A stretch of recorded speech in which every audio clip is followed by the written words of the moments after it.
tudo, mas chega uma hora que eles começam a viver por si. Começam a viver com trabalho, com emprego, começam, né? Eles estão se formaram no ensino médio, agora estão fazendo faculdade e começaram a ter as próprias experiências. E porque eles aprenderam o caminho que eles tinham que trilhar, e porque eles aprenderam desde pequeno o honrar a Deus, o honrar autoridades, né? Eles viam a gente fazendo e eles também fizeram, eles começam agora a experimentar o sobrenatural.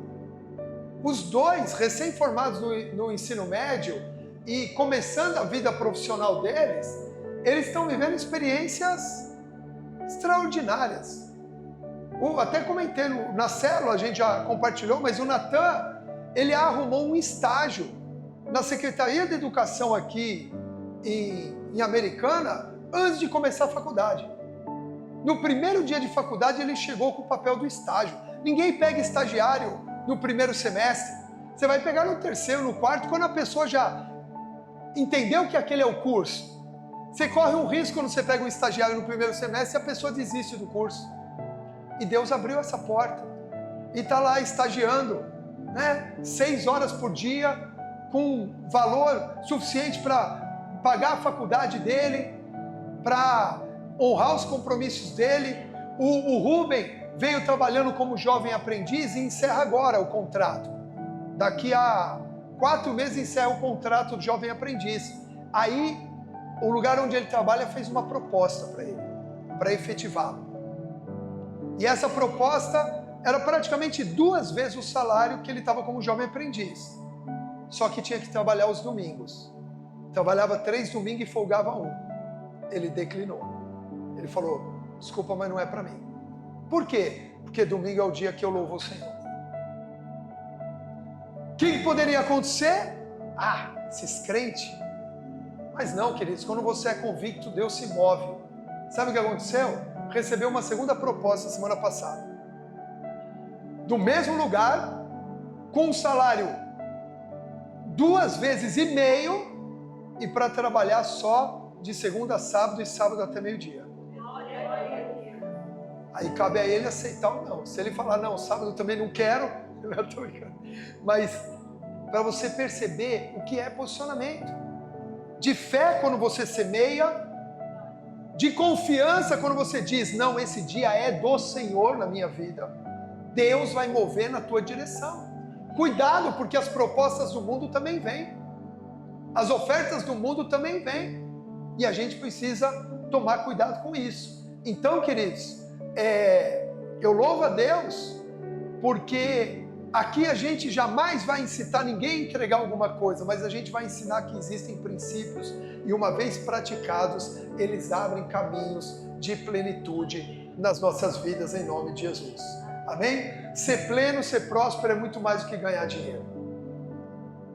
Amém? E que Deus te livre de todas as suas dívidas. Eu quero pegar essa palavra que foi ministrada para que Deus te livre de todas as suas dívidas, sejam elas financeiras, sejam dívidas nos relacionamentos. Tem muita gente que não está com problema financeiro, mas tem dívida, mágoa, rancor, isso é dívida. Isso é falta de perdão. Tem pessoas que estão em dívida com a sua saúde. Vai resolver as questões da tua saúde, vai procurar um médico, vai no hospital, pede para o teu pastor orar por você, para você ser curado. Mas não fique deixando enfermidades crescerem dentro do teu corpo. Não vai dar tempo aqui, mas por que eu estou falando isso? Porque a Bíblia nos ensina que qualquer nível de dívida nos rouba o direito da colheita.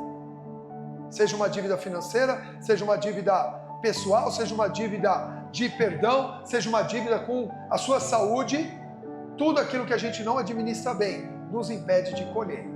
Amém? Quero compartilhar com vocês rapidamente aqui um texto. Se você puder abrir a sua Bíblia em Lucas capítulo 4, versículo 16.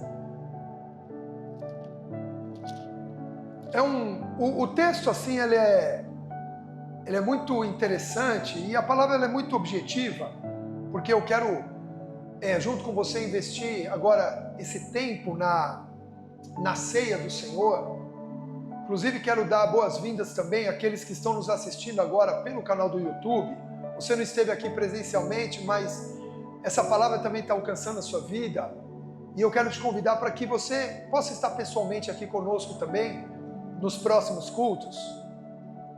E Lucas 4, versículo 16 em diante, diz assim: indo para Nazaré, onde fora criado, entrou num sábado na sinagoga, segundo o seu costume, e levantou-se para ler. Então lhe deram o livro do profeta Isaías, e abrindo o livro, achou o lugar onde estava escrito: o Espírito do Senhor está sobre mim, pelo que me ungiu para evangelizar os pobres, enviou-me a proclamar libertação aos cativos e restauração da vista aos cegos, para pôr em liberdade os oprimidos e apregoar o ano aceitável do Senhor. Tendo fechado o livro, devolveu ao assistente e sentou-se. E todos nas sinagogas tinham os olhos fitos nele. Então passou Jesus a dizer-lhes: hoje se cumpriu a escritura que acabais de ouvir. Todos lhe davam testemunho e se maravilhavam das palavras de graça que lhe saíam dos lábios. E perguntavam: não é este o filho de José? Disse-lhe Jesus: sem dúvida, citar-me-eis esse provérbio: médico, cura-te a ti mesmo. Tudo o que ouvimos ter se dado em Cafarnaum, faze-o também aqui na tua terra. E prosseguiu: de fato vos afirmo que nenhum profeta é bem recebido na sua própria terra. Na verdade vos digo que muitas viúvas haviam em Israel no tempo de Elias, quando o céu se fechou por 3 anos e 6 meses, reinando grande fome em toda a terra. E a nenhuma delas foi Elias enviado, senão a uma viúva de Sarepta de Sidom. Havia também muitos leprosos em Israel nos dias do profeta Eliseu, e nenhum deles foi purificado, senão Naamã, o sírio. Todos na sinagoga, ouvindo essas coisas, se encheram de ira, e levantando-se, expulsaram-no da cidade e levaram até o cimo do monte, sobre o qual estava edificada, para de lá o precipitarem abaixo. Jesus, porém, passando por entre eles, retirou-se. Diga glória a Deus pela palavra. Queridos, no último culto, Deus, Ele falou sobre aquela passagem das bodas de Caná da Galileia, aonde Jesus operou o primeiro milagre do seu ministério, e diz que a partir daquele dia, iniciou-se os milagres de Jesus no seu ministério, e Deus liberou uma palavra sobre as nossas vidas, de que um novo tempo de milagres iriam nos alcançar. Quantos podem dizer amém? Ai pastor, mas já passou uma semana e meu milagre não chegou. Calma, tenha fé, tenha bom ânimo, persevere em Cristo. Às vezes aquilo que não chegou é porque Deus está preparando a forma certa de chegar. Nem tudo pode chegar no momento que a gente espera que chegue. Quando uma mulher engravida, ela não pode dizer: ai, cansei da gravidez, quero que nasça no 3º mês. Ela pode fazer isso? Não. Quero que nasça no 6º mês. Não, é no 9º mês. No projeto perfeito é no 9º mês, e tem que esperar. Por que tem que esperar? Porque tem que nascer formado completo. E às vezes essa tua espera é como essa gravidez, onde você vai desejando o milagre, onde você vai sonhando com o milagre, onde você vai sonhando com aquela bênção que Deus gerou dentro de você, e você vai esperando o momento certo desse milagre se realizar. Amém? Então deixa Deus fazer o milagre do jeito dele. Lembra que Maria chegou e falou assim: Jesus, acabou o vinho.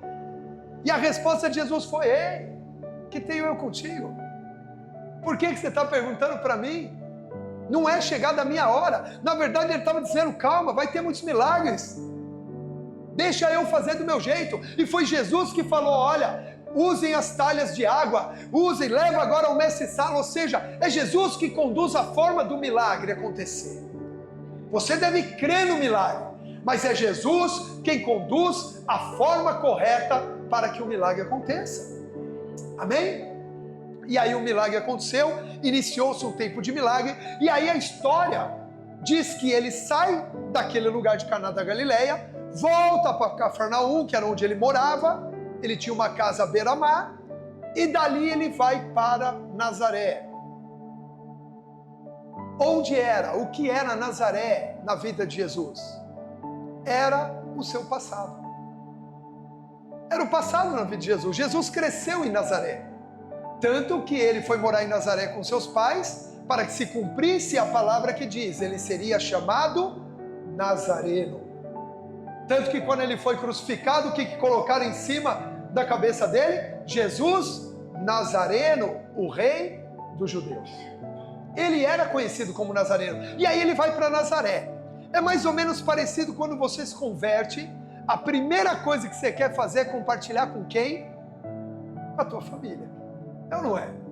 Você recebe Jesus no coração, aquilo muda por dentro, você fala, meu Deus, que história é essa? Que vida é essa? Agora com Jesus, não é mais o que eu pensava que era, alguma coisa está acontecendo comigo, eu estou sentindo uma paz, eu estou sentindo algo que eu não sentia antes, eu estou com esperança, eu não tinha mais, eu estou com perspectivas de novidade de vida que eu não tinha mais, aí eu preciso compartilhar isso. É ou não é? E aí, quem que você pensa primeiro de tudo? O jogador de futebol preferido? O teu ator, atriz de cinema preferido? Você não pensa nele. Você pensa na tua família. E Jesus começa o ministério dele, opera o primeiro milagre, diz que agora vai ser um tempo de milagres. E ele pensa em quem? Na família. Nos amigos de infância. Nos conhecidos. E Jesus vai até Nazaré. E aí, como é o costume dos judeus, sábado, ele vai à sinagoga. Como é o costume dos cristãos, domingo você vem no culto. Amém? Esse é o costume, esse é o nosso culto, essa é a nossa cultura. Culto, queridos, vem do mesmo radical de cultura. Qual é a cultura cristã? Estar domingo na casa de Deus. E graças a Deus que você está aqui hoje. Olha para a pessoa que está aí do seu lado, sentada aí, e fala, que bom que você está aqui hoje. Que bom que você escolheu o melhor lugar. Queridos, todo domingo você tem que acordar e falar, eu vou para o meu lugar preferido aos domingos. Se isso estiver dentro do teu coração, não só você vai vir, mas você vai arrastar uma multidão junto com você. E aí você vem, e aí Jesus vai para Nazaré, e ele chega lá, como no costume, vai ao culto deles, e na prática dão para Jesus a palavra. Reconheciam que ele era um rabi, que ele era um mestre, e dão para Jesus a palavra. E aí Jesus lê a palavra de Isaías 61, que diz que veio uma unção para pregarmos o evangelho, para começarmos as boas novas, tal, e ele diz, olha, essa palavra hoje se cumpriu, ou seja, eu estou aqui, essa unção está sobre mim. Eu fui enviado a pregar o evangelho aos pobres, a dar visão aos cegos. Você sabia que diz que ele foi ungido para dar vista aos cegos? Sabe qual foi o milagre de Jesus que mais se repetiu na Bíblia? Cura dos cegos. Ele fez os coxos andarem? Sim. Ele ressuscitou mortos? Sim. Ele paralítico andou? Sim. Mas quando você vê, vários cegos foram curados. Porque só Jesus abre os nossos olhos para o reino de Deus. Eu era cego e agora eu vejo. Antes não víamos. Antes nós não víamos o nosso próprio pecado. Antes nós não víamos a esperança. Antes nós não víamos as oportunidades que apareciam diante de nós. E agora você vê. Né? Amazing Grace, aquela música é maravilhosa, né? Eu estava perdido e fui achado. Eu era cego e agora eu vejo. Quantos podem dar um forte aplauso ao Senhor Jesus por isso? Obrigado, Senhor, por abrir e ampliar a nossa visão a respeito do Teu propósito nas nossas vidas. É lindo, né? A gente poder ver. Você vê o que o mundo não vê. O mundo não vê. E aí o que acontece? Jesus diz, olha, hoje essa palavra se cumpriu na minha vida. E vai se cumprir na vida de vocês, ele está dizendo aqui. E aí, todos ficam maravilhados, todos ficam impactados. com aquele Jesus. E é assim, muitas vezes a gente chega para a nossa família e o primeiro ponto deles é falar assim: puxa, que bom, você se encontrou, está te fazendo bem, então fica firme, vai lá. Muitos incentivam, outros ficam meio ressabiados, outros acham que é só uma empolgação, uma coisa passageira. Você sabe, quando eu me converti, nós fomos num sítio de um tio meu, passar um feriado lá, e eu estava naquele fogo, daquele primeiro momento com Jesus, e bebendo e comendo da palavra. E aí você imagina, era um feriado de carnaval, num condomínio fechado lá, que meu tio tinha uma casa. Então estava no meio da festa de carnaval, e eu acordei 6 horas da manhã, peguei minha Bíblia, fui para uma mesinha que tinha lá e fui estudar a Bíblia. E aí meu primo, que acordou de ressaca, que ele estava meio bêbado do dia anterior, e sabe quando você acorda, vai beber água toda? Eu sei que você nunca passou por isso, aqui ninguém nunca teve esse estilo de vida, mas os caras que bebiam, que eu também não sei como é que era, eles tinham, você acorda com ressaca, aquele gosto ruim na boca que você quer, e ele acordou e passou por mim, e me viu. E aí ele foi para minha mãe e falou: nossa, que bonito, né? O Carlos Henrique estava estudando a Bíblia, mas isso daí passa, é fogo de palha, eu também já fui jovem, como ele, isso daí é de momento. Falou isso a meu respeito. Ok, então a gente vê que algumas pessoas ficam achando: mas que bom, né, que você está nesse caminho, que bom que isso daí faz bem para você. Ninguém, a princípio, resiste muito, ficam esperando para ver onde vai dar. Porém, quando você se firma na fé, quando você começa a viver realmente os princípios, é inevitável que isso comece a incomodar a vida das pessoas. E até mesmo de pessoas próximas. Incomoda. Não tem jeito, olha aqui Jesus. Primeiro, todo mundo ficou maravilhado com o que ele estava pregando. Mas quando ele se posicionou, porque alguns questionaram: será que não é só um fogo de palha? Esse aí não é o Jesus, filho do carpinteiro, filho de José? Esse não é o Jesus que outro dia estava aqui com as crianças correndo aqui em frente à sinagoga, e agora como assim o Espírito está sobre ele? Como assim ele é agora um homem de Deus? Como assim ela é agora uma mulher de Deus? Essa aqui não era aquela, esse aqui não era aquele lá não era aquele, e agora é um homem de Deus? Como assim? E aí, ao mesmo tempo que alguns ficaram maravilhados, outros começaram a questionar. E Jesus se posiciona, fala: epa, peraí, eu sei o que vocês vão dizer, que não há profeta sem honra, a não ser na sua própria terra. Que às vezes a gente convence muito as pessoas de fora, mas os de dentro não acreditam em nós. A nossa família mesmo não acredita na nossa mudança, não acredita na transformação de Deus nas nossas vidas. E aí Jesus começa a citar e falar assim: olha, deixa eu falar uma coisa para vocês. Quando foi no tempo de Elias, tinha Israel inteiro passando fome, mas Deus resolveu alimentar uma viúva que era lá de Sidom. E na época de Eliseu, muita gente tinha lepra, mas o único que foi curado foi Naamã, que era um sírio. O que Deus estava dizendo? Olha, se vocês desprezam, eu vou alcançar outros. E sabe o que a Bíblia diz ao teu e ao meu respeito? Não quis a bênção, ela o deixe. Deus tem uma bênção para a tua vida. Deus tem uma bênção para a minha vida. Mas quando nós rejeitamos isso, porque tal pessoa é assim, eu não vou na igreja porque as pessoas são assado, eu não acredito na transformação daquele. Queridos, a pessoa continua caminhando, quem está perdendo somos nós, que estamos aqui julgando, que estamos aqui imaginando como deveria ser e como não deveria, como deveria não ser. Então, queridos, o que acontece? Aquelas pessoas E talvez você já passou por isso. Aquelas mesmas que estavam admiradas passaram a odiar Jesus.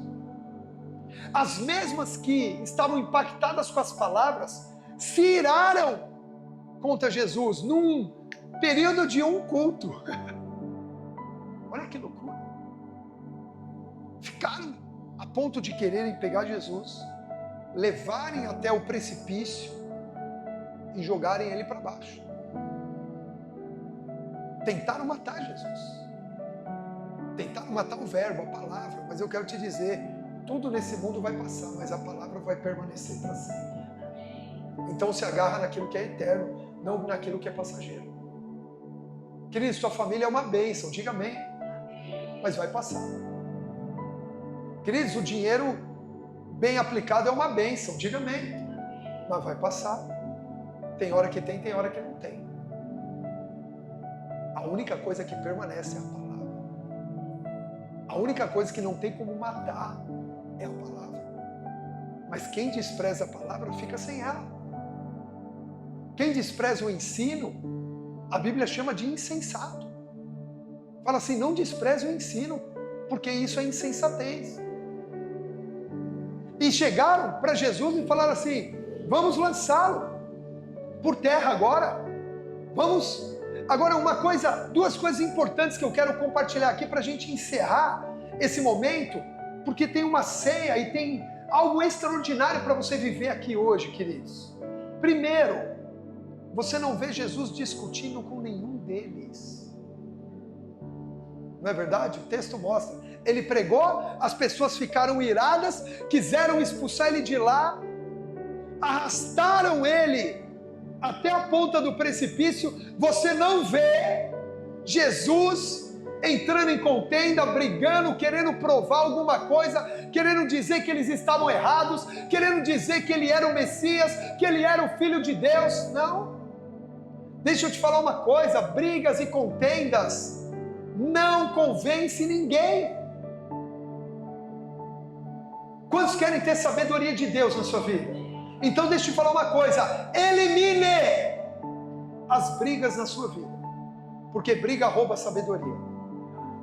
Briga tira a sabedoria. Quando alguém está brigando, fica tão nervoso que para de raciocinar. É ou não é? Tanto que a maioria, desculpa o termo, das besteiras que alguém comete na vida na hora da raiva, na hora da briga, na hora como fala, né, do calor, da briga. Você não vê Jesus discutindo com ninguém. Você não vê Jesus querendo provar nada para ninguém. E nós também não precisamos provar nada para ninguém da nossa vida cristã. A prova da nossa vida cristã é o quanto andamos em linha com a palavra de Deus. Se você tem consciência, aí é uma autoanálise, dia de refletir, não é? A ceia. Examine-se, pois, o homem a si mesmo. Se você faz uma autoanálise e percebe que está alinhando a tua vida com a palavra de Deus, você não tem que se preocupar, nem provar nada. Agora, se você se autoavalia e vê que não está alinhado com a palavra de Deus, se alinhe. Escolha hoje o dia para se alinhar. Escolha o dia hoje para recomeçar. Escolha o dia hoje para dizer, Senhor, me perdoa.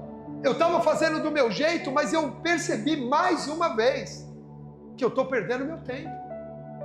E eu quero dar um conselho para vocês, se você aceita. Para de perder tempo. Para de perder tempo. Alinha a tua vida com a palavra de Deus. Por quê? Primeiro, não entre em contenda. Não há poder de convencimento em uma briga. Amém? E segundo, continue focado naquilo que Deus te chamou. Veja Jesus. Pegaram Jesus, levaram para a ponta do precipício e iam jogá-lo lá para baixo. Quando, queridos, você vence o desafio dentro de você, primeiro de não brigar, de não discutir, esse é o primeiro ponto. E segundo, de continuar focado no propósito de buscar Deus, de amar a Deus, de viver o chamado de Deus para você, sabe o que acontece? Você vive o sobrenatural. Quantos querem viver o sobrenatural? Olha o que aconteceu, a Bíblia diz que levaram Jesus até lá e daqui a pouco Jesus se ocultou. Tem uma tradução que diz ele se ocultou no meio deles. Queridos, traduz isso. Jesus ficou invisível. Jesus ficou invisível. Isso é sobrenatural. Isso é sobrenatural. Sabe o que eu oro todas as vezes que eu fecho? Quem já me deu carona vê, né? Que eu fecho aquele cadeado. Eu oro, estendo as mãos para cá, porque aqui não é mais um lugar de muito assalto. Muitos mendigos que vivem aqui nessa região aqui embaixo, eles sobem aqui fazendo a limpa na avenida. Nós mesmos, na época da reforma, vocês vão lembrar, fomos assaltados. Eu fecho aquele cadeado e falo assim: Senhor, faz esse lugar invisível aos olhos maus, ao ladrão, ao pichador. Picharam aqui, ó, aqui em frente a loja aqui deles. Eles pintaram lá já, ou aqui o cantinho, não sei. Picharam aí faz pouco tempo. Aqui, ó, não tem grade, é só entrar e pichar. Mas ninguém vai ver esse lugar. Os olhos maus não vão contemplar esse lugar. E aí eu digo, mas faz esse lugar aberto aos olhos do necessitado, daquele que precisa. Faça essa oração na sua vida. Senhor, me faz invisível aos olhos maus. Faz oração pelo teu emprego, pela tua empresa. Senhor, faz invisível o inadimplente. Faz a minha empresa invisível aquele que vem querer usurpar, roubar, prejudicar. Mas só vive esse poder de ser invisível aos olhos maus quem não entra em contenda, porque a contenda atrai o mal. E quem também fica focado na vida com Deus. Jesus passou no meio deles. E sabe que se você continuar lendo o capítulo 4, você vai ver que o próximo passo, ele cura o endemoniado em Cafarnaum, ele cura a sogra de Pedro. O versículo 49 diz de muitas outras curas, ou seja, lembra que falou que um começo de milagres, desde as bodas de Caná ia começar, e que viria sobre as nossas vidas esse mover de milagre. Hoje Deus está te dando a chave para que esses milagres comecem e não parem mais. É estar alinhado com a palavra. É parar de brigar, discutir, querer provar, querer falar. Para com isso. Peça para Deus te livrar disso. Renove a tua aliança em Deus hoje, através dessa ceia, pedindo: Senhor, eu não quero mais ser brigão. Eu não quero mais ser brigona. Eu não quero mais ser barraqueiro. Eu não quero mais ser controlado pelas minhas emoções. Eu não quero mais ter a minha boca amaldiçoadora. Em nome de Jesus, peça isso para Deus hoje quando você estiver tomando a ceia. Porque Deus te levantou para ser um abençoador. Posso ouvir amém? E os primeiros que você vai abençoar é aqueles que estão ao teu redor. Você vai abençoar a tua esposa. Você vai abençoar teu marido. Você vai abençoar a tua família. Ah, mas você não sabe como é minha família. Não, mas eu sei como é você. Que não se domina, que não se guarda, que só reclama, que só briga, que só xinga, que não consegue engolir, não consegue dominar. Mas hoje começa um tempo novo. Quantos creem nisso? Toda ceia é o início de um novo ciclo. Toda ceia, a Bíblia diz, é o início de um novo ciclo. E hoje um novo ciclo vai se começar. E debaixo dessa palavra, queridos, eu quero te dizer que o sobrenatural vai se estabelecer sobre a tua vida em nome de Jesus. Quantos querem viver isso? Então fique de pé onde você está, porque eu quero orar por você. E aí nós já vamos nos preparar para tomar a ceia do Senhor. Nós vamos nos preparar para compartilhar desse momento tão nobre, tão lindo, tão delicioso, que é comer do pão e tomar do cálice. Mas eu queria que antes disso, só você e Deus. O primeiro momento da ceia é você e Deus. O segundo momento é você e tua família. O terceiro momento é você e o corpo de Cristo. Eu quero que você simplesmente feche os seus olhos agora, se desligue de tudo e peça para Deus vir sondar o teu coração. Peça para Deus vir sondar o teu coração, para que o ensino de hoje possa trazer mudança na tua vida, possa trazer restauração nos teus relacionamentos, possa fazer com que você enxergue de forma clara o propósito. O Espírito Santo está aqui e Ele te diz: não é por força nem por violência, mas é pelo meu Espírito, diz o Senhor. Se hoje você sente dificuldade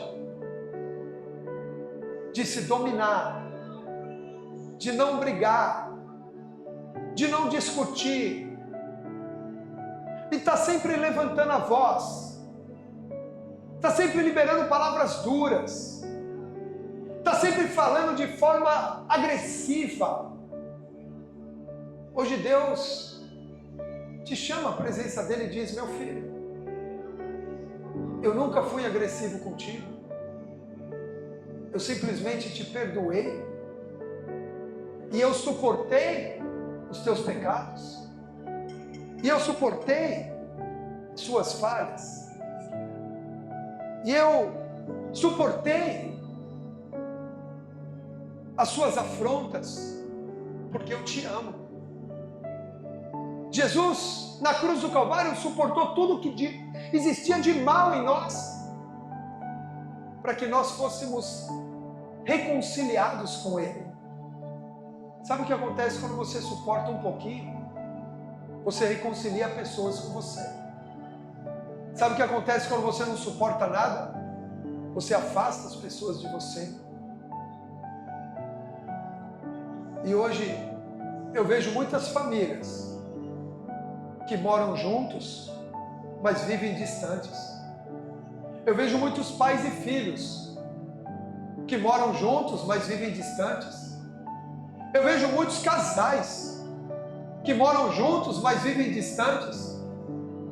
Eu vejo muitas pessoas que trabalham num lugar onde tem muitos outros, mas vivem distante, sozinho. E a solidão é uma estratégia diabólica para gerar morte. Porque a solidão gera sentimentos que vão morrendo dentro de nós. Por isso Deus te chama nesta manhã a se examinar, porque o Espírito está sobre você e Ele mesmo te ungiu com um propósito. Mas não enxergamos esse propósito quando estamos em meio a guerras, batalhas, brigas e contendas.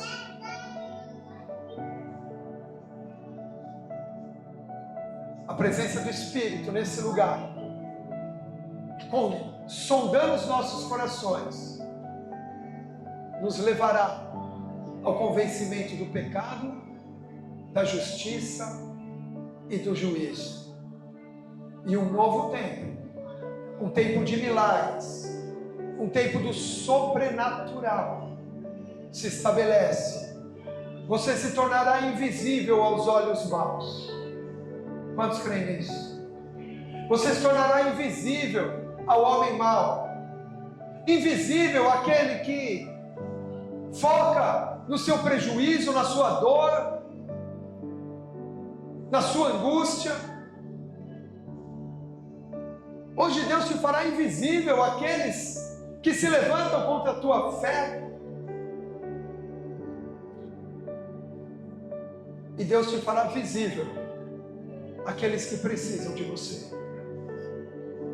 Deus te fará visível aos necessitados, aos doentes, aos angustiados, aos depressivos, aqueles que sofrem, porque você é um abençoador de vidas. Em nome de Jesus. Põe a mão no seu coração e peça para que Deus tire toda a raiz de contenda, toda a raiz de discórdia, toda a raiz de julgamento, de condenação, toda raiz de amargura, de falta de perdão, e que Ele derrame sobre a sua vida um novo tempo no sobrenatural, em o nome do Senhor Jesus.